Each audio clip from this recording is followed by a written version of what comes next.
Okay, good afternoon. In the next 35 minutes, we are going to discuss the personal aspect of diversity. The importance of diversity for the national level and for the corporate interest is well known.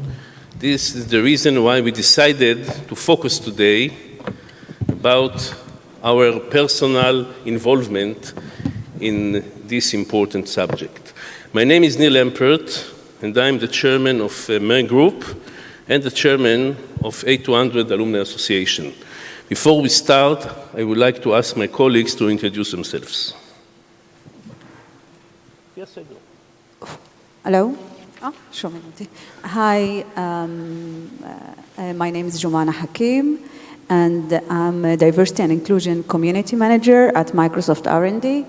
I lead projects and initiatives that aim to help promote the high-tech innovation and entrepreneurship among diverse communities. Hi, everyone. I'm happy to be here. My name is Fadi Swidan, VP Marketing and Business Development of Takwin. Takwin, it's a word in Arabic, means Genesis, creation. We are the first and maybe only VC dedicated to championing the Arab tech entrepreneurship here in Israel. We are investing in groundbreaking technologies at the very early stages. Hi, my name is Orlee Guttman. I am the director of the Cyber Elite Program for outstanding graduates of software engineering and computer science from the Orthodox and ultra-Orthodox communities. Hi, I'm David Asher, a product manager at Claroty. I started my journey as a SOC manager at Mom Team, and then I shifted to the product area as a product manager at Cyberbit, and today at Claroty. Very grateful to be here, and thanks all for joining. Hi, thanks everyone. Probably one of the biggest panels I ever took part in, so that's one achievement here. So I'm wearing two hats, one being a co-founder of a fund called Glilot Capital, which is a fund focused on cybersecurity. I would assume the first cyber-focused fund globally. And the second hat is one of the founders and co-chairman with Powering Diversity, which is an organization combining most of Israeli VCs trying to increase diversity and inclusion in the Israeli ecosystem. Hello, my name is Hila, and I'm vice president of SignNow. Hello everyone, my name is Tomer Levy. I'm the founder and the CEO of SignNow with Hila. SignNow is a social startup that comes to solve the problem of 90 million deaf people that need accessibility on demand with video, with translation to sign language. Okay, although I'm sure that most of you are familiar with the A200, I would like to mention the A200 is the National SIGINT and Cyber Agency, like the American NSA, the British GCHQ, and others. But the Israeli case is different because in Israel, this agency is military one. And it means that the unit got the priority to choose the relevant candidates among the guys, the youngsters who join the military service. Keep in mind that in Israel, still there is a compulsory service. The service in the unit is very important for the security of the state of Israel. But for the guys who serve in the unit, gain professional experience, know-how, and networking, and a unique culture. Therefore, a lot of the alumni are having senior positions in all the sectors of the Israeli market. You can find them in the academy, in the legal, in the culture, and of course in the business, mainly the high-tech and the cybersecurity. The vision of the A200 Alumni Association, which is a non-profit organization, is to expand the entrance gate for youth from the Israeli periphery and to share our experience, know-how, and networking with diverse population. And we are doing it by and implement it by various programs and accelerators, etc. It was mentioned before, Bet Shemesh, Branko Weiss, with Yossi Vardi. It was one of our first projects. We work with Branko Weiss as an important school in a rural area. Okay, Jumana, I would like to start with you. Can you share with us the vision of Microsoft regarding diversity? Okay, let me start by telling you that Microsoft is a company that has been operating for 47 years in over than 200 countries. In all of them, it's product, but only in part of them has R&D centers. Microsoft has 4 strategic development centers in the world, and Israel is one of them. And the question is, how did Israel join this prestigious club? The answer is in the special Israeli ecosystem, connecting groups of various natures, religion, behaviors, and culture within a small area. A company aiming to remain relevant and to create and to produce creativity and innovation on a regular basis must contain diversity within.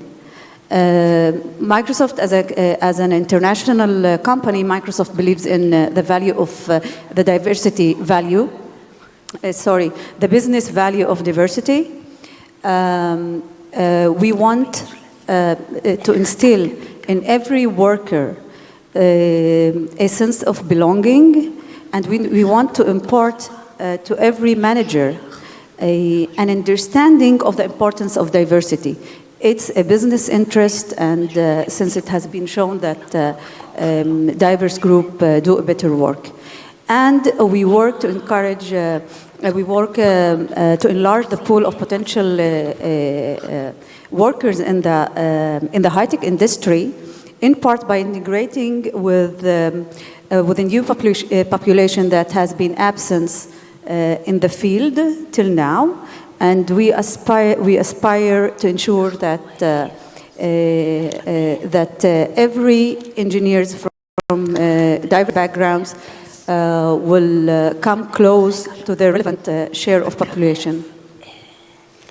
Okay, Tomer and Hila, please share with us what was your motivation when you decided to invest in this specific project? Hi, I'm Hila. I'm a deaf woman in the community. I'm a leader in my community, and I'm very involved. I'm involved in the community of hearing. I teach sign language. I'm a lecturer of sign language. I come from a deaf family. My parents are deaf, and my siblings are deaf. I only have one brother who's hearing. And he used to interpret for us every time we needed interpretation. We used to ask him for help, for neighbors, from friends. It was uncomfortable and invaded our privacy. Today that I'm a mother, I would never let my children interpret for me. Only rare cases as a last resort. Until today, I don't see improvement in the area of accessibility in Israel. Every day I witness deaf people encountering hardships. They experience frustration and despair. But with Sign Now, I see a difference. For example, in Shomer Chomot, Guardian of the Walls operation, we had one woman from the south who wanted to book a hotel up in the north and get away from the south. And she used the application on her own without needing to rely on anybody else, and communication was easy for her. Another example is a boy who was deaf and his mother is hearing, and communication between them was very hard. So they didn't communicate very well. And with the application, they connected and felt really good about reaching out to each other comfortably. Another example is at the doctor, where kids often translate for the parents. It's uncomfortable. And if family members translate, then it's an invasion of their privacy. I'm so happy that we can help the deaf community. For example, now in the Ukraine, with the war, we help people from the Ukraine reach out to family members, to the embassy, to Chabad Center. With Sign Now, people are self-reliant. They don't need to beg others or ask for favors. It's easy, and we can do it in real time. Thank you for the privilege of being here. Thank you, Hila. Claps in sign language. First, Nir, it's a pleasure to be here. Thank you. I'm Tomer from Sign Now. I can say I remember the year of 2019 when we managed the first time in the world the Eurovision Song Contest to be accessible for the deaf community. We did it in Israel. And after that, a lot of deaf people came to us and asked for accessibility on demand. Today, in 2022, 90 million deaf people cannot communicate with the hearing environment. They cannot talk with service providers like doctor, like bank. And with the Sign Now app that we developed, also with the A200 Impact Accelerator, we connect today between deaf consumers, sign language interpreters, and service providers through a video call conversation. We are after the developing. Right now, we are after also 50,000 successful calls in Israel and over the world. We work with B2B business model that the deaf don't pay for the service. And like Hila said, today also in emergency in Ukraine, we help to the deaf community to cross the borders, to talk with all the agencies, to do whatever they need.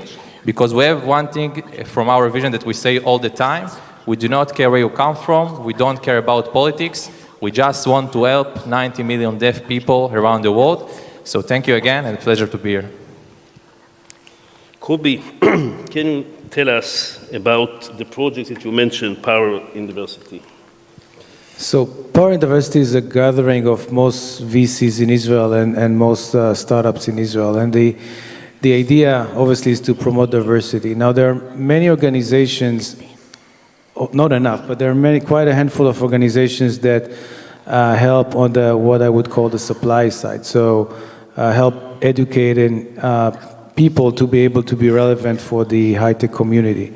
But what we have found is that it's not enough, because in many, many cases, from the demand side, from the companies, they lack the abilities to recruit those people, mostly not because they don't want to, but because there are some barriers within the recruiting process or even within the work environment itself that prohibits people of minorities or different diversities to join. And I think we just heard of one example. So the idea behind Power in Diversity is to really try to tackle this demand side of things. So promote within companies the need to change their processes to be able to be more open to people of different minorities, and so to be able to work more with those communities. We are doing certain things. One of which is just go and talk about it so that people will understand, because most people don't even are aware for the fact that maybe just with the sheer process of their recruitment, they are not allowing certain people to join. And then we have specific programs that allow companies to understand where the issues are, so where they are lacking their ability to recruit and to maintain good people from different areas, and then to help them fix those issues. So that's what we try to do. Okay, thank you. Orlee, can you share with us what are your conclusions and lessons from the training project that you are responsible for? Sure. Okay, so lessons that we've learned from the Cyber Elite program, putting ultra-Orthodox into the cyber industry. Okay, I've got 3 lessons that we've learned, but we'll just put it in context for a second. So the Cyber Elite program is at the Jerusalem College of Technology, also known as Machon Lev. What we do there is we have close to 5,000 students, all Orthodox, including 2,000 ultra-Orthodox Haredi students, most of whom are studying engineering. It's amazing, right? So you can clap, it's fine.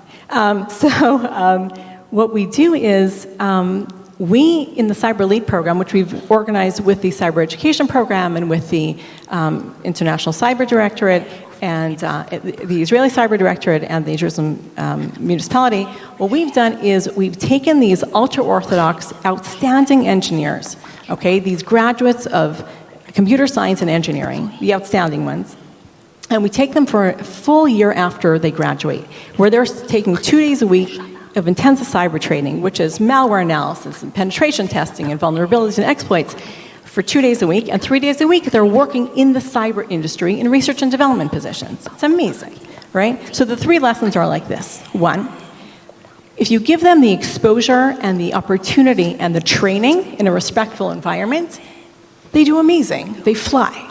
Okay, so we're starting our 3rd cohort. In our 1st cohort, the graduates are already, on the research side, they're already senior researchers, and on the development side, they're already team leaders in the cyber industry. And now, again, we're starting our 3rd cohort. So that is lesson number 1. Give them the opportunity and the training. Lesson number 2, there are no shortcuts. You know, there's a tendency in the country to say, all right, you know what, we're going to take the Haredim, we're going to take the ultra-Orthodox, we're going to give them a 6-month training program, and then we're going to ship them off to the industry and we did our job. But it doesn't work. If you have a short-term program, you know what you're going to get? Short-term solutions. So they get to the industry, they reach a glass ceiling really, really quickly, and what did we really do?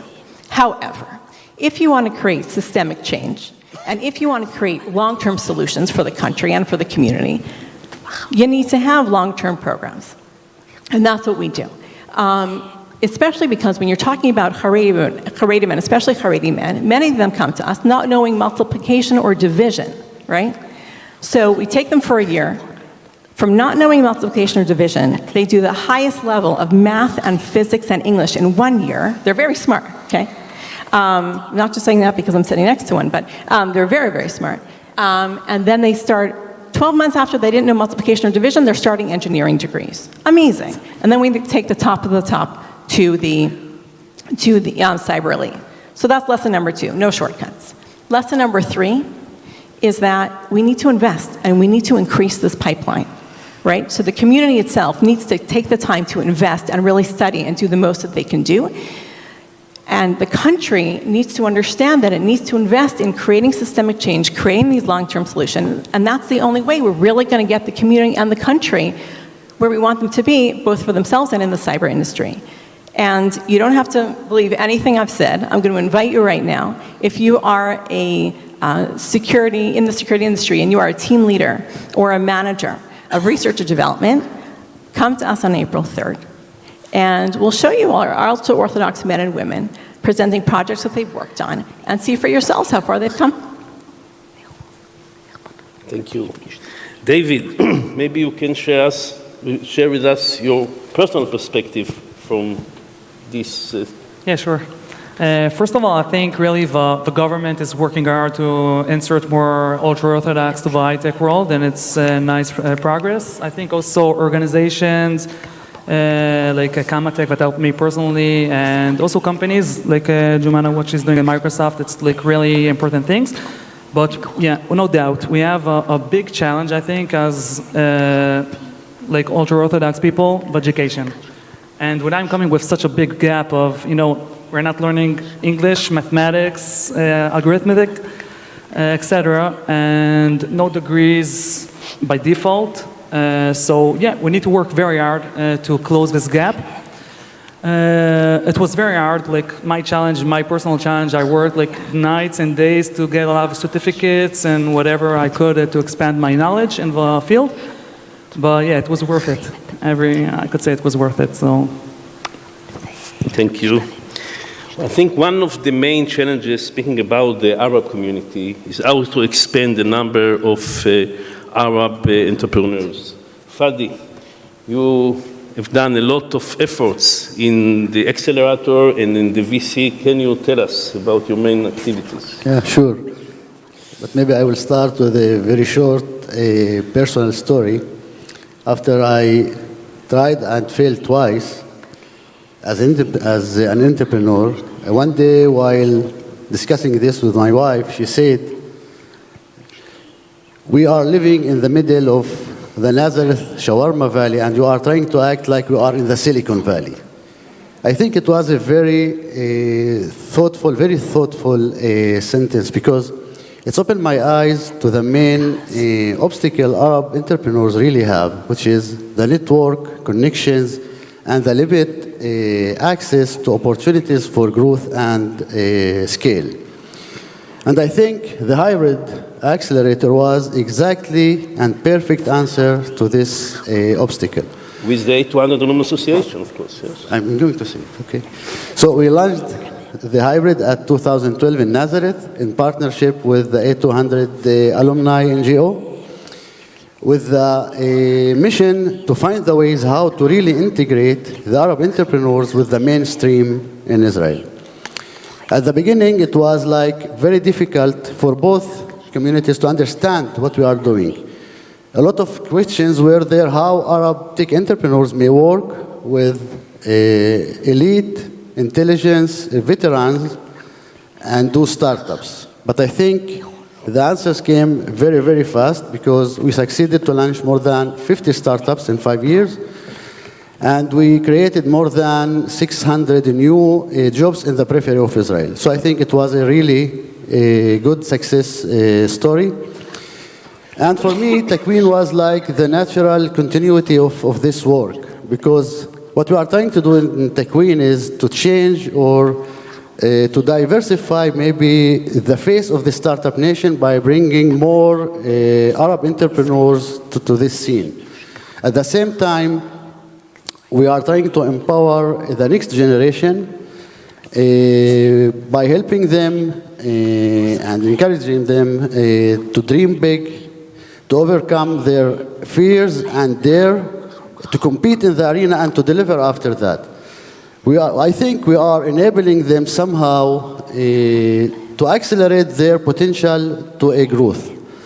These two programs, the first one, the hybrid, I think, was maybe the first program that did the bridge or built the bridge between the Arab entrepreneurs and the ecosystem here in Tel Aviv or in Israel to bring more and more Arab entrepreneurs to work with the Jewish side and to do startups like in co-founding the same startup and working in the same startup, which helps our entrepreneurs to get to the investors much easier and to get to the connections and to the networks they need to grow after that to a global entrepreneurs, to a global startups and initiatives.